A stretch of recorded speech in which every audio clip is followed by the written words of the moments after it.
Easy Vipassana Noble Meditation on Days Off.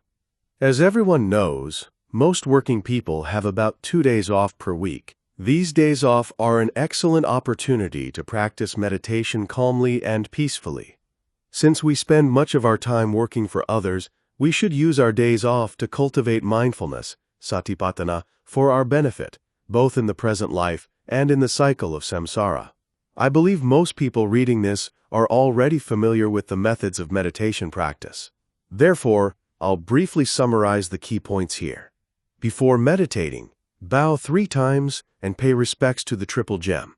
Dedicate your body and mind, the 5 aggregates, khandhas, and the 2 elements of mind and matter, nama-rupa, to the Buddha. This act of offering will grant you freedom from disturbances and fear. Next, ask for forgiveness from your parents, teachers, and noble beings if you have wronged them in any way. Also, forgive those who have wronged you. Then, cultivate loving kindness, metta, by wishing for the health and well-being of all beings. After this, choose a comfortable posture that allows you to sit for a long time. Keep your upper body upright, especially your head. If your head is tilted forward, it may lead to drowsiness or mental dullness. Relax your muscles and mind, and breathe naturally. By following these steps, you can make the most of your days off, transforming them into meaningful opportunities for spiritual growth and inner peace.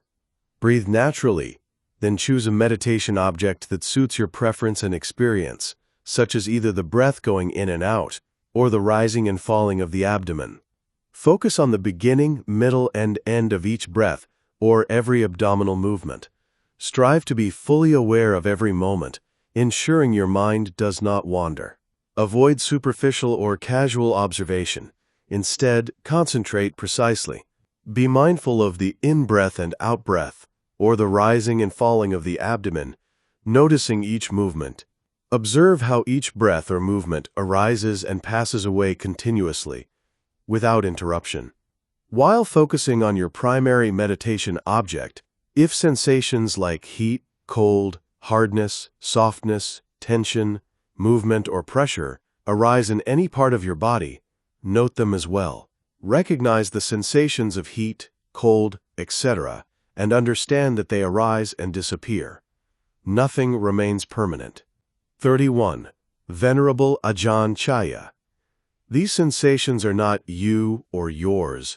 They are merely the natural manifestations of the 4 elements: earth, water, fire, and air. They arise and cease on their own, independent of your desires or control. Engaging in this practice fosters a deeper understanding of the impermanent, unsatisfactory, and non-self inheritance of all phenomena. While meditating, you may experience pain, discomfort, or other sensations. Welcome these feelings and observe them mindfully. Instead of seeing them as disturbances, view them as opportunities to cultivate patience. Khanti parami. Be joyful that you have the chance to develop this virtue. The pain or discomfort will not remain constant. It will change in intensity by nature, reminding you of the impermanent, nikka, nature of all things. You will also understand the unsatisfactory, dukkha, nature of suffering, and the non-self, anatta, nature of experience. Realize that it is not you suffering, but merely a mental phenomenon, nama dhamma. This understanding is a gift from the arising of suffering. Sometimes, even without physical discomfort, you may recall past events during meditation, leading to mental distress. Immediately observe this distress and do not let it linger. Mental suffering is rooted in anger, dosa, and it is not something to hold on to. Anger is a dark force that leads beings to lower realms and perpetuates the cycle of samsara. At other times, you may recall past experiences that bring feelings of joy or pride. Often these are related to worldly achievements and are rooted in greed, lobha, pride, mana, or wrong views, dithi.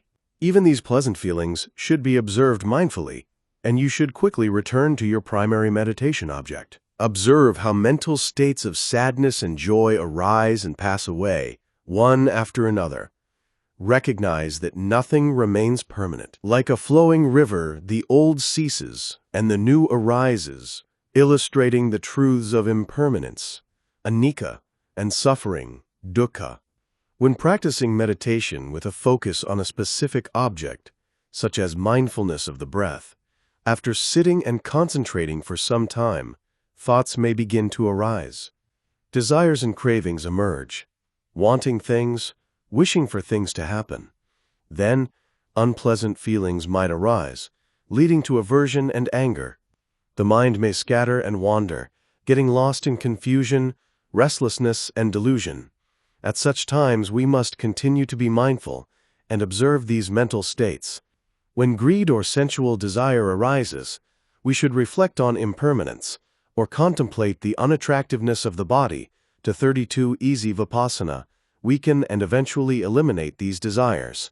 When anger arises, we should cultivate loving kindness, metta, to counter it.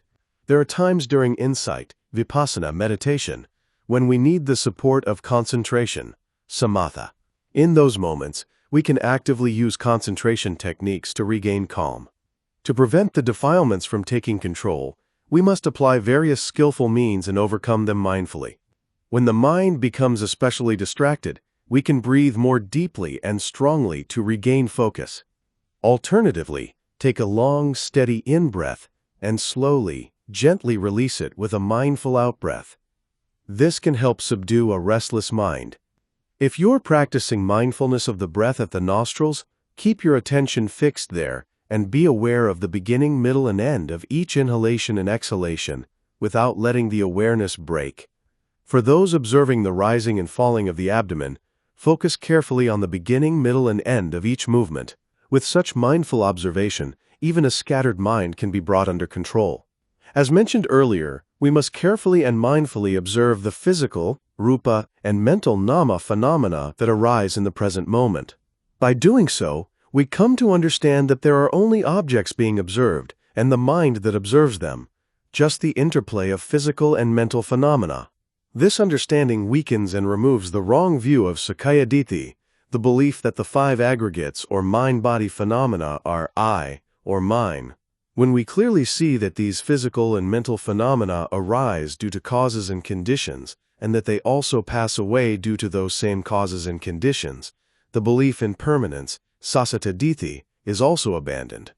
Recognizing the true causal nature of reality leads to a release from mistaken beliefs and misunderstandings.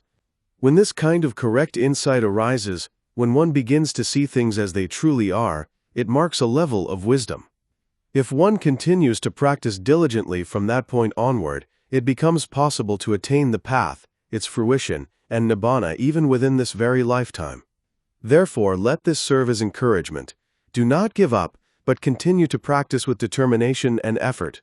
Furthermore, when one sees that physical and mental phenomena do not arise without cause, but always arise due to conditions, the wrong belief in ahetuka ditthi, the view that things arise without cause, is also abandoned. And by seeing how these phenomena 33 Venerable Ajahn Chaya arise and pass away, one also overcomes Ucceda Ditthi, the annihilationist view that everything ends completely at death with nothing beyond. 34.